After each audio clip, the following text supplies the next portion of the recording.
Guys, ngo ikaze kuri channel yanjye ya Tutu Tech. Nizere ko wowe uri gukurikirana wasoje gukanda subscribe. Nkuko bisanzwe ini ya channel yacu gere tugezeho uburyo twakorera amafaranga online. Guys, niba ubyibuka neza video yi business nayibahaye ryari. Wowe ubutinye dore ngiki icyemezo ca RDB yuko yemere gukorera hano mu Rwanda. Kugira ngo urakibonye aho ngaho kanze nongere tubize itegereze aha ngaho wakibonye. Niko wowe ubutinya gukora business dore iki nicyo cyemezo cya RDB kibona neza cyane.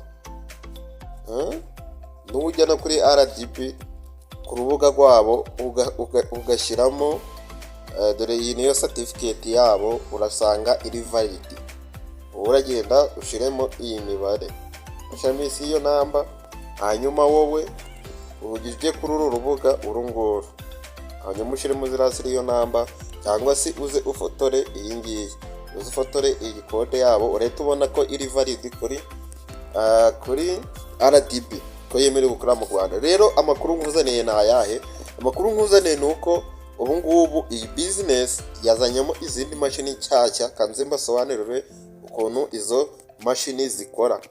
Yamena beretse uburyo winjizamo amafaranga, ariko nanone hari n'ubundi buryo burimo bwo gutumira. Niba ushoboye gutumira watumira kuko iyi business irimo amafaranga. Guys, iyo utumiye umuntu akagura imashini ya 5 uhita uhabwa 1000 cya bonus. Yaguriye 10,000 ugahabwa 2,000. Urumva ko biterwa na product yaguze, wowe amafaranga yawe agenda yinjira buri ko iyo product yamaze kugugwa. Okay guys, ngira ngo izi ni za siseri, izi ngizi ni za mashini za mbere twatangiriye. Urabona no kubongeyemo izindi, bongeyemo za piseri F-seri, nizo ngiye kukubwira uburyo zikora. Izo ni ibisanzwe, ni za zindi ugoramo ukajya uhabwa karimo ya buri munsi. Noneho hari izindi zirimo izi za F-seri, nizo tugiye guheraho ndimo kugusobanurira. Guys, ngira ngo urazibona. Iyi ngiyi igura 15 kuri daily income ni 2500. Ngira ngo murabibona igura 2500 amafaranga 92. Product limit ushobora kuyigura inshuro 3. Income period ni iminsi rimwe gusa, biterwa wowe nibyo ushaka. Iyi none ukuntu yo ikogwa ntago aya mafaranga ujya uyabifuza iyo wahisemo izi contract, kubera ko urabona ndi tuyikandaho iya F1 hari iminsi hano zihari, hari iminsi 7, hari iminsi 15 hakabaho n'iminsi 30. Bivuze iki rero? Mu minsi 30 ubundi iyi niyo nyungu wabona, ubwo bagukubira kabiri y'amafaranga yawe, kuramo 33,300 mu minsi 30. Washyira no ku minsi 15 urabona kubona inyungu y'ijana 48. Washyira ku minsi 7 biterwa na contract waguze, kabati ngewe no kugira ngo ngiye kukagura ariko nje nzakamazamo iminsi 7. Urabona bakungukira 20%, usubirana igishoro cawe bakaguhereza na 21%.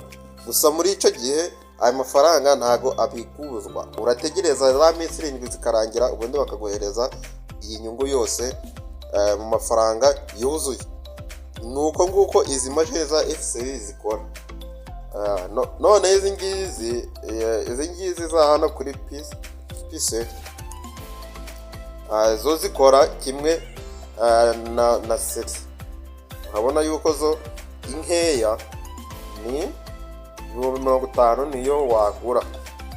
Iyi kugwa rimwe income period ni 60, iminsi 60 ukazakura 120 mu minsi 60. Noneho ninyikandaho nayo ntago yo bisangwa no guhitamo iminsi. Oya, ntabwo guhitamo iminsi. Ku munsi uhabwa 2,000. Kugira ngo urabibona ayayo no muri weekend yo urakayiminga ntago niho itandukaniye hamwe n'iyi ya siseri. Iyi ya mbere yandi twatangiriye. Izo nizo product bongeyemo, nizo nageraga mbabwire nawe uri tayari turatangira iyi business wayitangira kuko imeze neza cyane. Nuza hano kuri home, ngira ngo babandi bari kumbaza ngo mbese bakora recharge, uza hano kuri home niho ukorera recharge. Iyo umaze kwakanda ahangaha ushyiramo amount ushaka, gusa hano haba harimo product baba baracuzinzemo zarahiswemo, wowe bitewe na ziriya za 15 ugiye kugura uraza ahangaha ushyiremo 15, hanyuma uze umanuka ukande hano hepfo kuri recharge. Numara gukanda recharge ukande OK. Iyo umaze gukanda OK rero bahita bakwereka uburyo bwo kwishyura. Niba urakoresha MTN, niba urakoresha Airtel, biterwa nyine niyo ushaka. Aha reka dushyiremo MTN, ni ukubereka ubwo buryo. Dushyiramo MTN, bite nkanda confirm wamaze no guhitamo. Ngira ngo urabona yuko aya niyo mazina ya nimero twakohereza amafaranga, ni Patrick Abimana. Noneho wowe uhituza ahangaha izi nimero urazandikura ahantu cyangwa se ukaza ukakanda no kazikopiya, ubundi ukagenda ukohereza bya 15. Ukimara kuyashyiraho direct uhituza ugasanga yamaze kugera muri account yawe, hanyuma nawe ukahita ugenda ukagura imashini. Uwo biracanga anyandikire kuri WhatsApp, nta kibazo, anyandikire kuri WhatsApp rwose ndibuze kumufasha. Kubikuraho ni ibisanzwe, uza hano kuri mi.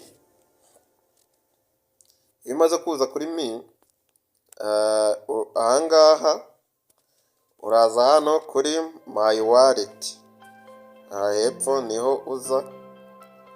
Wowe uhita hejuru ushyiramo amazina yawe, hano hasi ugahitamo MTN, hano ugashyiramo nimero yawe telefone, hano ugashyiramo nimero yawe telefone, ubundi ugakanda save bank. Iyo umaze gukanda save bank, imwe ibi yemerewe kujyamo, wowe nibwo uza ukahita uza hano kuri withdraw. Ahangaha uhita ushyiramo amafaranga ushaka kubikuza. Ukabona ko mfitemo 510 kandi amake yo kubikuza ni 1100. So rero nuko iyi business ikora, nawe wayigerageza ukayikora kuko iyi business niyo ya mbere mu Rwanda. Niba utanabizi, ni business iri gukundwa hano mu Rwanda.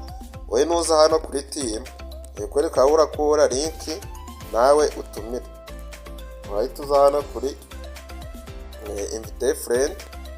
Numara kuza hano kuri invite friend urahita uza ahangaha, urahita uza hano ukopiye link yawe. Iyo umaze kwakanda link yawe iba yikopiye, kugira ngo urabibona hano yuko link yacu yamaze kwikopiya. Okay, so nubwo rero dore ngiyi hano uhita nawe utangira kwisharinga abantu bagenzi bawe. Rero nubwo buryo uri gukorwamo. Noneho hari n'uburyo utumiramo abantu bamara kwinjiramo bagashora, ugatangira guhembwa buri kwezi. Iyo uri kuri VIP ya 3 uhembwa buri kwezi. Rero nuko business iri gukorwa. Iki kwiyandikisha urayisanga aho ngaho muri comment hamwe na link yacu ya WhatsApp training, niho uzajya ukura izindi opportunity nyinshi zigiye zitandukanye. Wowe numara gushora urahita uza hano kuri contact us, ugende wandikire manager agushire muri groupe yuko wamaze kwinjiramo, kugira ngo ujye uhabwa na bonus zigiye zitandukanye. Urahita uza ukande hano kuri WhatsApp. Numara ukanda kuri WhatsApp urahita ugera muri WhatsApp y'uwo muntu, ubundi umwandikira. Urahita umwandikira mubwire yuko umaze gushora. Dore nimero ye ni iyi ngiyi, wowe uramwandikira ngo soje kugura imashini, ahita gushyira muri groupe. Ubwo buryo rero nawe wakora iyi business irizewe cyane.